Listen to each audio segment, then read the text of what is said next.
Salam Fransiskus Pace Bene. Baiklah, di materi kali ini kita akan membahas tentang kehidupan organisme tanah. Oke, baik ya. Kita perhatikan ya. Jadi ini adalah gambar tanah ya. Jadi tanah ini manfaatnya bagi kehidupan makhluk ya, baik makhluk hidup ya, baik itu manusia, hewan, dan juga tumbuhan ya. Ini sangat bermanfaat. Oke ya, sebelum kita bahas lebih lanjut mengenai kehidupan organisme tanah ya, kita lihat dulu ya beberapa definisi apa itu tanah. Ya, jadi tanah ini merupakan habitat dari berbagai organisme darat ya, baik hewan, manusia, tumbuhan maupun mikroorganisme. Nah, jadi hewan membangun sarang atau tempat tinggal baik itu di permukaan tanah maupun di dalam tanah. Nah, kemudian begitu juga dengan tumbuhan ya. Jadi tumbuhan ini tumbuh di tanah dan menjadi tumpuan manusia untuk memenuhi kebutuhan pangan. Oke ya. Nah, jadi ini beberapa contoh kehidupan organisme ya.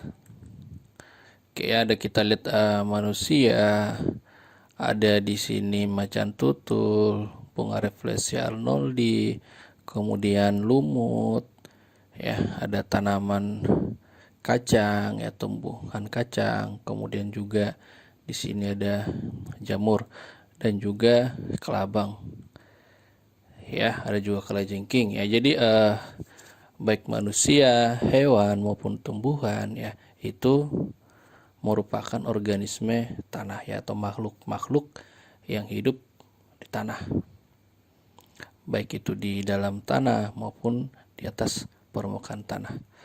Oke, kita lihat ya, ini adalah gambar sebuah tanah yang dengan manusia. Baiklah, kita akan melihat apa sih tanah itu sebenarnya. Ya, jadi tanah ini tersusun dari bahan-bahan mineral hasil pelapukan batuan dan bahan organik hasil pelapukan sisa-sisa tumbuhan dan hewan, ya. Oke, baik, kita lanjut. Oke, ya, baik. Jadi tanah ini juga merupakan sebagai medium, ya, atau tempat tumbuhnya tumbuhan, ya. Nah, misal kita lihat tanah, ya, kita perhatikan tanah di alam yang secara vertikal tampak itu berlapis-lapis dengan warna yang berbeda-beda, ya, seperti ini. Perhatikan gambar, ya. Oke, jadi ini pada lapisan ini ada itu lapisan organik, ya, kemudian ada tanah atas, tanah tengah, ya, kemudian ada juga sedimen, kemudian ada batuan induk, ya. Nah, di sini diantara ini substratum dan juga paren material ini atau batu induk ini, ya, itu terdapat air. Nah, ini adalah tanaman, ya, atau tumbuhan yang tumbuh di lapisan organik. Oke, baik, ya.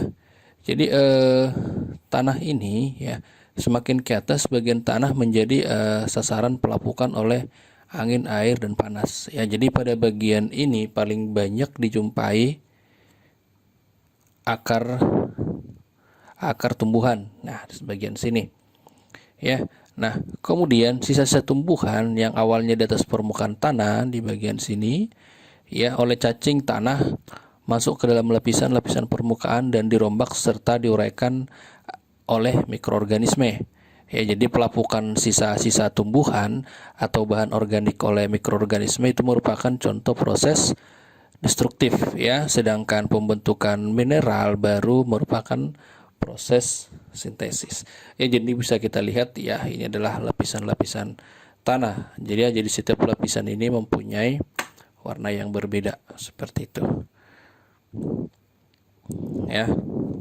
Nah, ini yang saya sampaikan tadi, ya, bahwasanya tanah ini juga itu sebagai medium atau tempat tumbuhnya tumbuhan. Nah, kemudian kita lihat bagaimana proses pembentukan tanah. Ya. Jadi pembentukan tanah ini diawali dengan penghancuran batuan menjadi partikel mineral dalam jumlah yang besar oleh udara dan air dalam ruang pori-pori batuan tersebut, ya. Jadi proses tersebut membentuk tanah yang mengandung unsur hara, ya. Nah, kita lihat prosesnya, ya. Jadi yang pertama itu adalah pelapukan secara fisis, ya. Nah, ini ada gambarnya. Oke, jadi pelapukan secara fisis ini adalah penghancuran secara mekanis dari batuan induk menjadi partikel-partikel kecil akibat pengaruh dingin, panas, angin, dan abrasi. Nah, kemudian kita lihat yang kedua, ya. Jadi yang kedua itu adalah pelapukan secara kimia. Nah, jadi pelapukan secara kimia ini apa maksudnya, ya? Jadi pelapukan secara kimia ini adalah pelapukan atau penghancuran batuan oleh aktivitas air yang mengandung CO2, ya, terlarut, yang menyebabkan hidrolisis, hidrasi, atau larutnya mineral. Jadi pelapukan ini menghasilkan bahan-bahan yang berbeda dengan bahan asal, yaitu batuan induk, ya. Ini seperti ini gambarnya. Nah, kita akan melihat proses yang ketiga, itu pelapukan secara biologis. Nah, ini, ya. Nah, jadi apa sih pelapukan secara biologis ini? Jadi pelapukan secara biologis ini adalah pelapukan oleh aktivitas organisme seperti penetrasi akar tumbuhan dalam tanah yang menyebabkan meluasnya pecahan-pecahan atau retakan-retakan dalam tanah. Jadi produksi CO2 sebagai hasil respirasi tumbuhan membantu pelapukan secara kimiawi. Ya, nah, setelah itu, ya, kita mengetahui atau melihat bagaimana proses daripada pembentukan tanah. Kita akan melihat faktor apa saja sih yang mempengaruhi pembentukan tanah itu, ya. Jadi yang pertama itu ada iklim, ya. Jadi pengaruh iklim sangat dominan dibandingkan faktor lain, ya. Mengapa? Ya, jadi contohnya seperti ini. Suhu dan curah hujan itu mempercepat proses kimia dan fisika dalam pelapukan batuan. Selain mempercepat proses kimia dan fisika, iklim juga berpengaruh terhadap vegetasi. Nah, itulah yang menjadi alasannya. Kemudian kita lihat yang kedua, ya. Faktor yang kedua itu adalah organisme tanah. Jadi organisme tanah ini berperan dalam pembentukan tanah, ya, karena mampu menghasilkan bahan organik, mengatur asam basa tanah dan peredaran unsur hara, serta memantapkan struktur tanah, ya. Nih dia, ya, misalkan cacing contohnya, organisme dalam tanah itu salah satu contoh. Nah, kemudian kita lihat yang berikutnya itu ada batuan dasar, ya.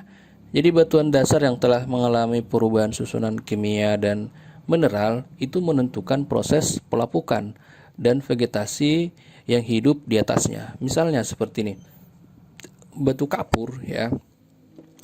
Batu kapur di daerah yang lembab itu menghambat keasaman tanah, sehingga tumbuhan yang tumbuh di batu kapur memiliki kandungan kation logam atau basa relatif tinggi. Nah, yang berikutnya itu adalah topografi, ya, atau bentuk permukaan tanah. Ya, jadi topografi atau bentuk permukaan tanah ini itu berpengaruh terhadap cepat lambatnya pengaruh iklim dalam proses pembentukan tanah. Jadi pembentukan tanah pada daerah datar itu berbeda dengan daerah yang bergelombang. Pada daerah datar, kecepatan gerak air jauh lebih kecil dibandingkan dengan daerah yang bergelombang, seperti itu. Nah, yang berikutnya itu adalah waktu, ya. Oke, jadi proses pembentukan tanah itu memerlukan waktu yang lama, ya. Jadi penghancuran bahan-bahan dasar lapisan di bawah itu memerlukan waktu yang lebih lama dibanding penghancuran lapisan di bagian atas. Nah, itulah beberapa faktor yang mempengaruhi pembentukan tanah, ya. Saya ulangi sekali lagi, faktornya itu ada iklim, ya, organisme tanah, batuan dasar, ya, kemudian ada topografi, ini atau bentuk permukaan suatu tanah. Kemudian itu juga ada waktu seperti itu.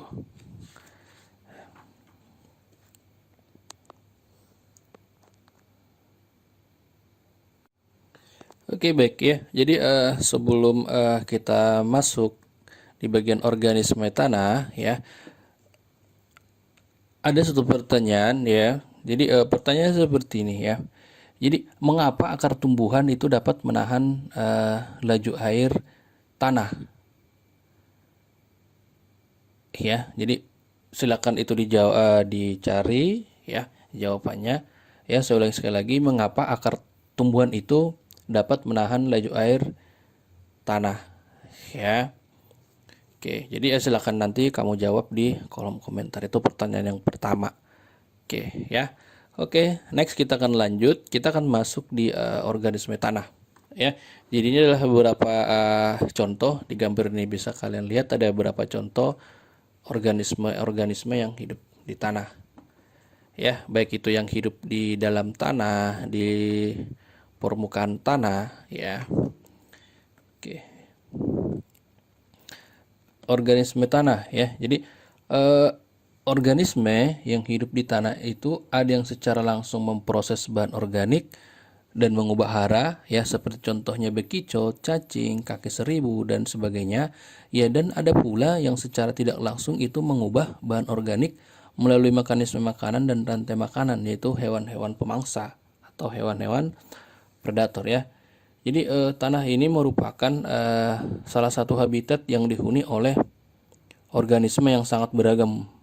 Ya, jadi aktivitas organisme tanah terkonsentrasi pada lapisan topsoil, yaitu lapisan tanah teratas yang kaya akan unsur hara.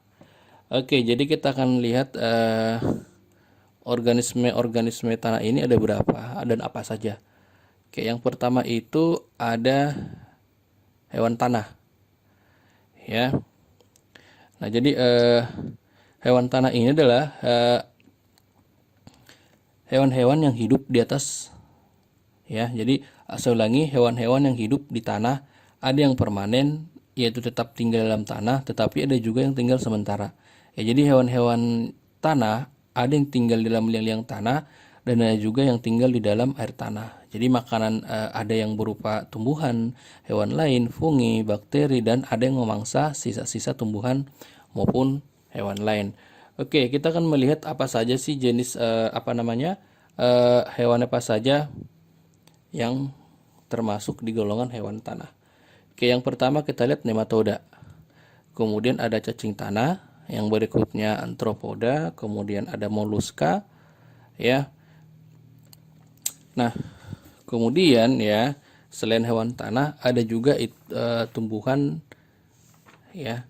Jadi tumbuhan itu merupakan habitat penting bagi mikroorganisme tanah. Ya, jadi ini harus yang kita ingat.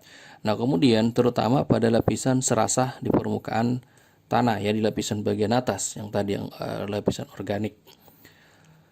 Nah, jadi lapisan serasa ini merupakan campuran dari sampah-sampah daun dan ranting-ranting kayu yang lapuk, cabang-cabang dan pucuk tumbuhan sehingga kaya akan bahan organik. Ya, seperti di gambar sebelumnya tadi yang bagian paling atas yang terdapat tanaman ya. Jadi itu lapisan bagian organik. Oke, ya. Kemudian kita akan melihat itu ada lagi mikroorganisme tanah. Ya, jadi mikroorganisme ini terdiri atas protozoa, ya, kemudian ada rotifera, kemudian ada bakteri, kemudian ada alga mikroskopis, kemudian ada fungu, kemudian ada actinomycetes, dan yang terakhir itu ada virus dan bakteriofag ya. Oke, kita akan melihat ya. Jadi kita akan melihat di bagian berikutnya ya.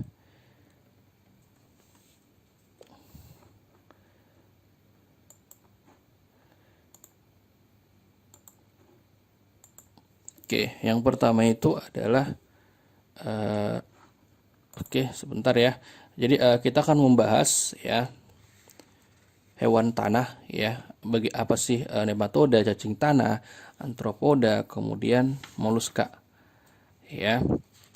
Oke, baik. Yang pertama itu adalah nematoda ya. Oke, ini dia nematoda ya. Jadi apa sih nematoda itu ya? Jadi nematoda ini sering disebut sebagai cacing benang ya, karena bentuknya seperti benang atau jarum dan berukuran sangat kecil.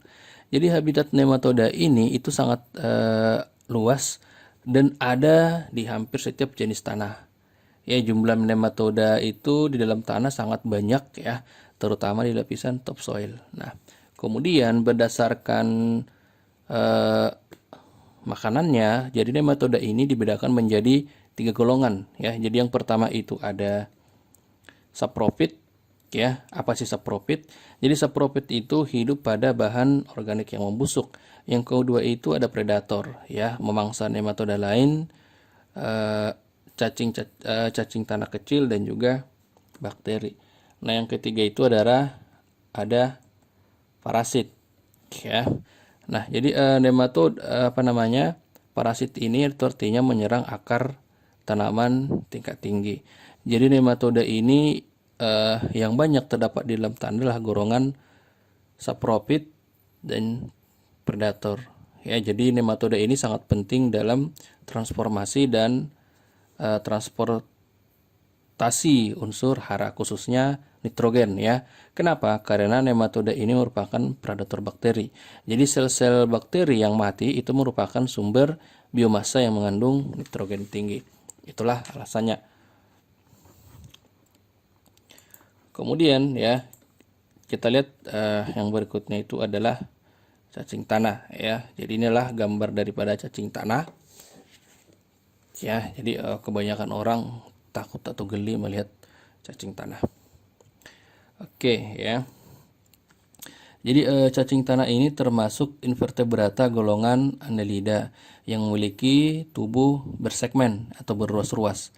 Ya, jadi cacing tanah ini sangat banyak dijumpai itu di tanah yang lembab dan mengandung banyak zat hara. Ya, jadi cacing tanah ini memiliki panjang sekitar 2,5 cm hingga 25 cm. Ya. Nah, secara ekologis ya, berdasarkan habitat dan makanannya, cacing dapat dibedakan atau dikelompokkan menjadi 3 kelompok ya. Yang pertama itu adalah kelompok cacing tanah, kelompok epigeic. Ya, jadi cacing ini hidup di permukaan tanah pada serasa daun dan cenderung tidak membuat lubang tanah ya. Contohnya itu Lumbricus rubellus dan juga Lumbricus castaneus ya. Kemudian kelompok yang kedua itu namanya endogeic. Ya, jadi kelompok ini hidup di lapisan tanah dan memakan tanah yang kaya bahan organik ataupun tidak. Jadi contohnya itu adalah Allobopora colotica ya. Nah, yang berikutnya itu adalah kelompok anesic. Jadi kelompok ini hidup pada lubang-lubang vertikal tanah ya, memakan serasah daun di permukaan daun dan menariknya ke dalam lubang ya. Jadi contoh hewannya itu adalah Allobopora colotica. Oke. Nah, kemudian kita akan melihat antropoda. Ya, jadi ini adalah contoh hewan-hewan yang termasuk di dalam golongan atau keluarga antropoda. Jadi hewan kelompok antropoda ya yang banyak dijumpai dalam tanah adalah dari kelas Archanida ya, crustacea atau kemudian Insecta dan Myriapoda ya. Jadi hewan-hewan tersebut mempunyai peran membentuk struktur ya tanah, memperbaiki perkembangan akar, infiltrasi air, drainase, aerasi, ya, menghancurkan bahan organik dan juga merupakan dan juga mengurangi residu organik ya. Nih, jadi kita akan melihat jenis-jenis daripada antropoda ya. Jadi yang pertama itu adalah Archanida Ya, jadi contoh daripada hewan-hewan inilah kelajengking dan laba-laba yang hidup di bawah batu dan juga di celah-celah tanah dan sampah daun. Yang berikutnya itu adalah krustasea. Ya, jadi contohnya itu adalah kutu kayu ya. Jadi kutu kayu yang memakan tumbuhan dan hewan yang sudah mati. Nah, yang berikutnya itu adalah ada insekta. Ya, jadi hewan-hewan ya insekta ini masuk di kategori insekta ialah hewan-hewan pada ordo Collembola, Orthoptera, Coleoptera, kemudian Hymenoptera. Ya, kemudian yang berikutnya itu ada Myriapoda. Ya, contohnya itu misalkan kelabang ya. Jadi kelabang ini hidup di sampah-sampah daun ya, di celah-celah dan juga di ruang pori-pori tanah. Ya, jadi kemudian berikutnya itu ada moluska. Ya, jadi ini jenis moluska ya seperti bangsa kerang-kerangan yang ini ya. Nah, jadi moluska ini hidup pada sampah dan tanah hutan ya, celah-celah tanah dan ruang-ruang pori-pori tanah atau bawah batu. Ya. Misalkan contohnya itu seperti siput ya. Oke, kemudian setelah itu ya kita masuk di tumbuhan ya. Ini adalah gambar tumbuhan atau tanaman. Ya, jadi habitat paling penting bagi mikroorganisme tanah itu adalah tumbuhan ya, terutama pada lapisan serasa di permukaan tanah. Jadi lapisan serasa ini merupakan campuran dari dari sampah-sampah daun dan ranting-ranting kayu yang sudah lapuk ya. Jadi dan juga cabang-cabang maupun pucuk tumbuhan ya, sehingga sangat kaya akan bahan organik ya. Nah, kemudian sisa tumbuhan mengandung bahan organik yang dimakan mikroorganisme tanah dan akan diubah menjadi humus ya. Jadi humus ini adalah jika suatu tanah ya kita temukan banyak mengandung bahan organik ataupun memiliki banyak humus, itu tanahnya pasti subur ya. Nah, setelah kita melihat lebih detail mengenai tumbuhan, sekarang kita akan melihat mikroorganisme di dalam tanah. Ya, kita yang lihat yang pertama itu protozoa. Oke ya, ini adalah gambar ya atau contoh daripada kelompok mikroorganisme yang masuk di kategori protozoa. Ya, jadi protozoa dalam tanah itu dapat dibedakan menjadi 3 tipe. Yang pertama itu adalah ada rhizopoda atau amoeba, kemudian ciliata dan juga flagellata. Ya, yang merupakan protozoa yang paling banyak hidup di dalam tanah. Ya. Nah, kemudian protozoa juga merupakan organisme bersel tunggal ya, jadi dan juga berukuran lebih kecil daripada bakteri. Tetapi susunan tubuhnya lebih lengkap daripada bakteri ya. Itu untuk protozoa. Oke, baik ya. Nah, sebelum saya sebelum saya lanjut ke rotifera ya, saya akan memberikan pertanyaan yang kedua ya. Jadi pertanyaan yang kedua. Oke, jadi pertanyaannya seperti ini. Oke ya. Jadi mengapa protozoa itu merupakan predator yang ganas dalam kehidupan mikroorganisme tanah? Ya, jadi saya ulangi, mengapa protozoa merupakan predator yang ganas dalam kehidupan mikroorganisme tanah?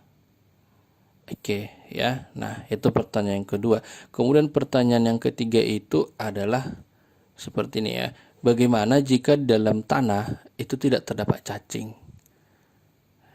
tanah ya? Saya ulangi, bagaimana jika dalam tanah itu tidak terdapat cacing tanah? Ya, apa yang terjadi dengan tanahnya? Jadi itu pertanyaan ketiga. Jadi silakan jawab di kolom komentar. Oke, baik, kita akan lanjut ke rotifera ya. Jadi ini adalah contoh hewan ya, rotifera ya. Jadi rotifera ini bersifat mikroskopis. Mikroskopis artinya itu sangat kecil ya, dan habitatnya itu di dalam tanah yang lembab. Jadi rotifera ini biasanya terdapat dalam siklus hancuran bahan organik ya, terutama tanah gambut dan tempat-tempat basah pada tanah mineral ya.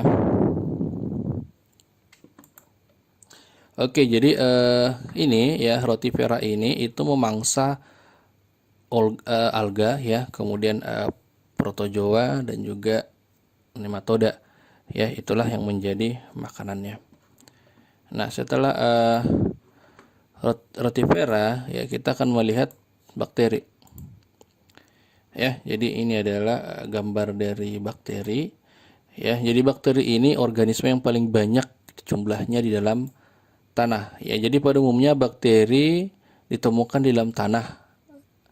Saya ulang ya, pada umumnya bakteri yang ditemukan dalam tanah itu merupakan bakteri dalam bentuk batang atau bacillus ya. Jadi beberapa bakteri ya itu mempunyai flagela untuk berenang di dalam air tanah ya.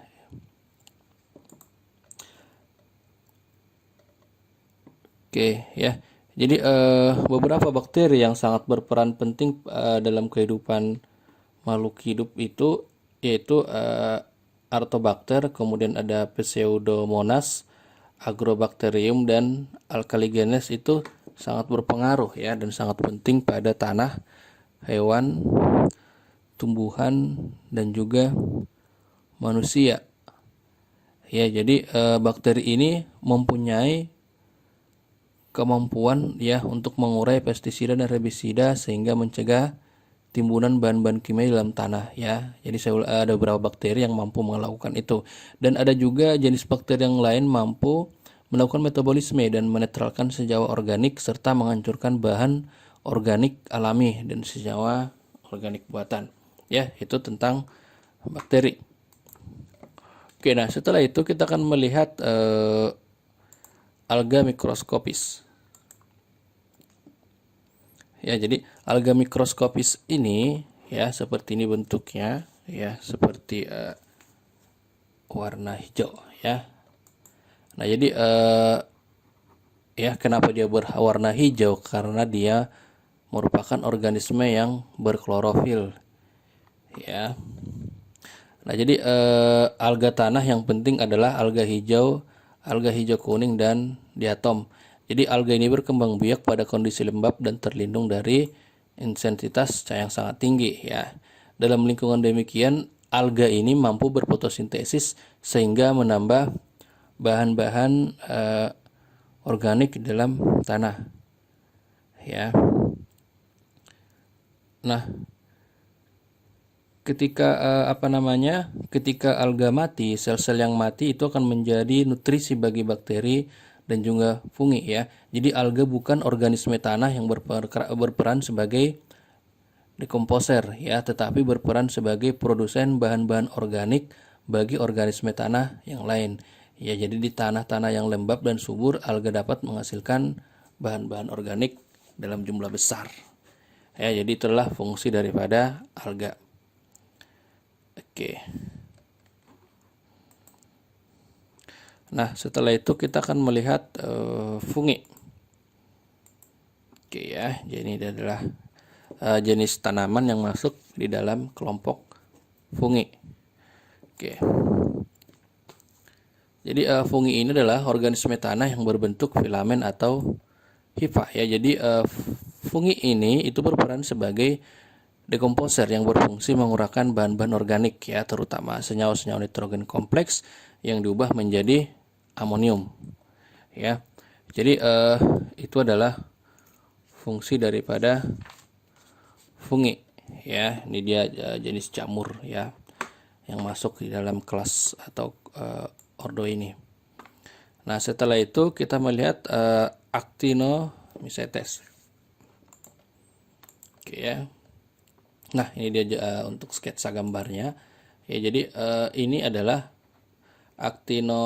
Actinomycetes, ini adalah mikroorganisme yang menyerupai atau mirip seperti fungi ya. Dan ini ya, jadi aktino ini itu bersifat saprofit dan mampu memfermentasi kompos dan pupuk hijau ya. Jadi beberapa dari jenis aktino ini ya itu menghasilkan zat antibiotika ya, seperti Strophamyces Streptomyces griseus yaitu menghasilkan streptomycin, dan kemudian Strophamyces aureofaciens itu menghasilkan tetrasiklin ya. Jadi mikroorganisme ini ya, mengapa dikatakan menyerupai fungi ya, sebab fase vegetatifnya itu menyerupai filamen yang halus dan berkembang biak dengan fragmentasi filamen ya. Jadi itu adalah beberapa alasannya ya. Nah ya, jadi selanjutnya kita akan lihat itu virus dan bakteriofag ya. Nah dia bakteriofag ini kita lihat.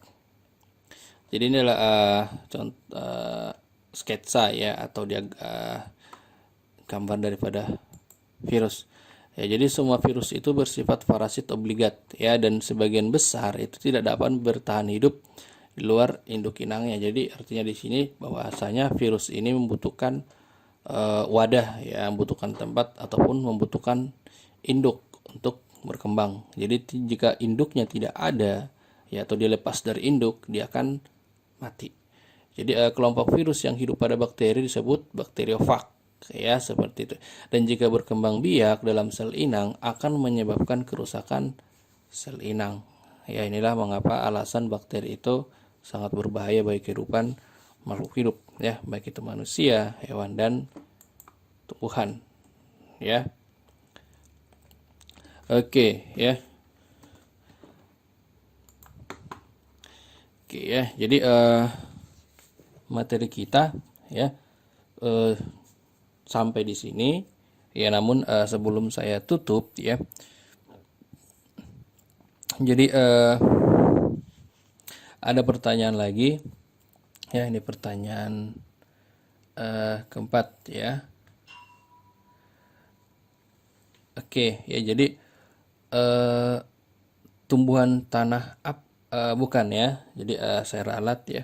Mengapa fungi itu termasuk dekomposer senyawa-senyawa organik? Itu pertanyaan keempatnya. Mengapa? Ya, jadi mengapa dikatakan fungi itu termasuk dekomposer senyawa-senyawa organik? Ya, nah kemudian yang berikutnya itu adalah mengapa status virus menjadi perdebatan para ahli. Jadi nanti silakan kamu cari sumber-sumber lain untuk menambah wawasan dan juga untuk menjawab kelima pertanyaan yang saya ajukan. Jadi silakan nanti kamu jawab di dalam kolom komentar ya. Nah kemudian setelah ini nanti ya, setelah penjelasan ini ya, untuk materi berikutnya itu kita akan masuk di teknologi ramah lingkungan ya. Jadi ini silakan materi dipelajari. Jika nanti ada yang tidak jelas ya, boleh bertanya di kolom komentar. Saya ulangi ya, silakan absensi kemudian menjawab pertanyaan itu di dalam kolom komentar ya, karena itu nanti kalian akan mendapat nilai juga ya, seperti itu. Baik ya, demikian yang dapat saya jelaskan ya. Jadi jika nanti ada hal-hal atau segala sesuatu yang berkaitan dengan materi kehidupan organisme tanah, boleh bertanya di kolom komentar ya. Oke baik, demikian materi kita untuk hari ini.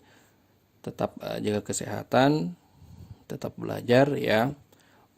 Kemudian persiapkan diri untuk mengikuti PTS ataupun PAS nanti ya.